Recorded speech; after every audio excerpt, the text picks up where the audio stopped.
जौनपुर जनपद के मडियाहू नगर के दिलावरपुर स्थित मां कमला देवी प्राकृतिक चिकित्सालय पर अंतर्राष्ट्रीय योग दिवस के अवसर पर शुक्रवार को 10वां अंतर्राष्ट्रीय योग दिवस मनाया गया।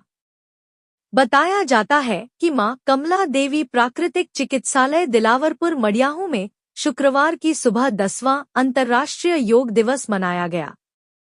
उक्त अवसर पर डॉ विजय सिंह मौर्य, अरविंद चौरसिया, विनोद जायसवाल, शिव शंकर गुप्ता, भाजपा जिला अध्यक्ष रामविलास पाल, भारतीय युवा मोर्चा जिला अध्यक्ष अखिल प्रताप सिंह, रवि मौर्य, शेरू मौर्य, शिव शंकर मौर्य, डॉक्टर माता प्रसाद यादव सहित तमाम लोग मौजूद रहे।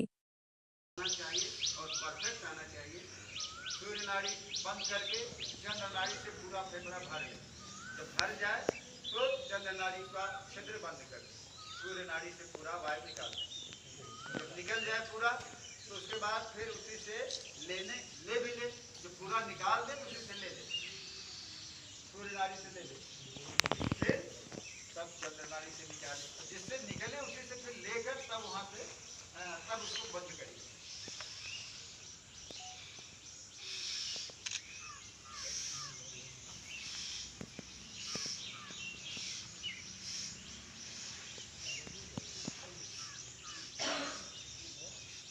जैसे ही आप धीरे धीरे अभ्यास करेंगे आपका ये अभ्यास धीरे धीरे बनता जाएगा और श्वास की नली पूरी साफ रहेगी, उसमें सूजन हो जाती है। बहुत से नजला जुकाम की वजह से सांस की नलिकाओं में सूजन हो जाता है, सांस लेने में कठिनाई होती है। वही नजला बाद में चल के दमा का रूप लेता है, दमा के बाद ट्यूबरक्लोसिस होता है, ट्यूबरक्लोसिस के बाद आदमी की मृत्यु हो जाती है। देखिए भाई प्रसाधन बता दीजिए, सामने प्रसाधन है, चले जाएंगे महिलाओं के सामने प्रसाधन है। आप सर्दी जुकाम जो होता है इसको साधारण बात ये आपको सर्दी जुकाम होता क्यों है? क्योंकि इंडिकेट करता है आप लोग म्यूकस डाइट नहीं ले पाते, आप म्यूकस डाइट लेते हैं, जैसे इसमें कब बल्ब पैदा होता है ऐसा डाइट लेते हैं।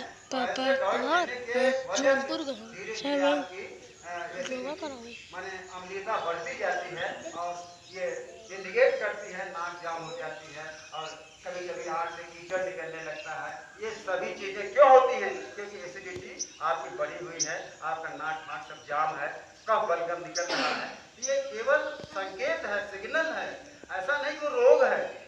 आप लोग एक बार आज जरूर जान लीजिए कि बुखार, सर्दी जुकाम ये रोग नहीं है। सब फिर क्या है भाई? ये रोग निकलने का संकेत है, प्राकृतिक संकेत है, आपको सजग कर रहा है कि आपके शरीर में एसिड बढ़ गई है, आप उसको निकालो। कैसे निकालो? आहार विहार से जैसे गंदगी पैदा किया उसे निकालो, तो निकल जाने पर फिर स्वस्थ हो जाएगी। तो सर्दी जुकाम के बाद फिर धीरे धीरे जब एकदम जाम हो जाती है सांस की नलिकाएं, तब दमा हो जाता है। किसी को बड़ी बड़ी आंख निकल आती है और सांस नहीं ले पाता, जिसको दमा का रोगी कहते हैं।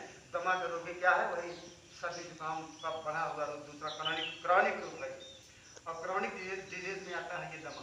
और इसके बाद फिर उससे भी बढ़ के स्टेप क्या होता है? जब ट्यूबरक्लोसिस हो जाता है, माने अंग में सड़न आती है, अंदर फेफड़े में कहीं भी, तब क्या होता है? टीबी हो जाता है। टीबी का फिर अपने को बचा नहीं पाते, डॉक्टर डिक्लेयर कर देता है कि अब आपको जाना है दुनिया, इस दुनिया को छोड़ के आपको चले जाना। फिर ऐसी नौबत आप क्यों अपने से पैदा करते हैं? किसी दूसरे ने नहीं पैदा किया, ये आपके सारे कायनात की काया ने पैदा किया। किसी दूसरे का, आप गर्मी पड़ रही है ना, गर्मी से बचने का आपके अंदर उपक्रम हो, आप थोड़ा ये बाई नाक से सांस लें,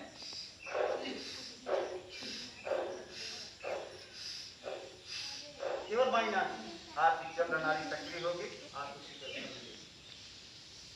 जानना होगा आपको। प्रकृति हमेशा ये दे रही आपको, गर्मी ज्यादा है, केवल बाई नाक से सांस लें थोड़ी देर, आपको शीतलता मिलेगी।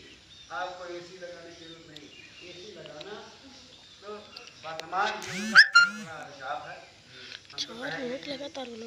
बेना से काम चलाने से सबसे अच्छा है बेना। तो ये बेना चलता रहता है, उसको नींद आ गई तो बेना पे घुसता है, आप फिर नींद लेने के बाद फिर बेना उठा लेंगे तो आपको कोई हानि नहीं होगी। पंखा चलाते हैं तो रोम छिद्रों से जो पसीना निकलने की क्रिया तेजी से होती है वो बहुत कम हो जाती है और विषैला तत्व टॉक्सिन जो निकल रहा है आपके रोम छिद्रों से वो कम हो जाता है। अंगूठा चलाना ही दुर्गंध शुरू हो जाती है। और फिर उसके बाद जब आप कूलर लगाते हैं तो और गड़बड़ होता है। फिर उसके बाद एसी लगाते हैं तब तो अंतिम यात्रा की तैयारी का आपका जीवन बहुत ही अमूल्य है। आप इसको सदैव कोशिश करें। अब देखिए पांचवा, चौथा हो गया, पांचवा प्राणायाम है भ्रामरी। भ्रामरी को सभी जानते हैं, क्योंकि माताएं बहनें भी सभी जानती हैं। हम अक्सर सुनते हैं किसी के छत से आवाज़ आती है, घर में से गूंजती हुई भौरे की आवाज़ आती है।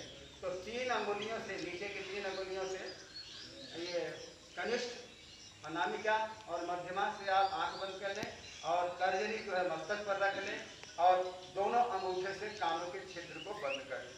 तो अभी न बंद करें, हमारी आवाज़ सुनने के लिए खोले रखें, लेकिन जान लें कि नीचे की 3 अंगुलियों से आंख, फिर तर्जनी से मस्तक रख दीजिए, तर्जनी मस्तक पर, और फिर दोनों अंगूठे से कान के क्षेत्र को बंद करके पूरी तरह से बाहर की आवाज़ से आप मुक्त हो जाइए और बाहर के दृश्य से कोई भी न देख रहे हैं न सुन रहे हैं। आप अपने 3.5 हाथ की काया के अंदर अवस्थित हो जाइए और उसमें गले से गुंजार करिए। भौरा गले से गुंजार करता है, नाक से गुंजार करेंगे तो उसकी आवाज़ ऐसे आएगी नाक से, और गले से करेंगे तो ऐसे आएगी।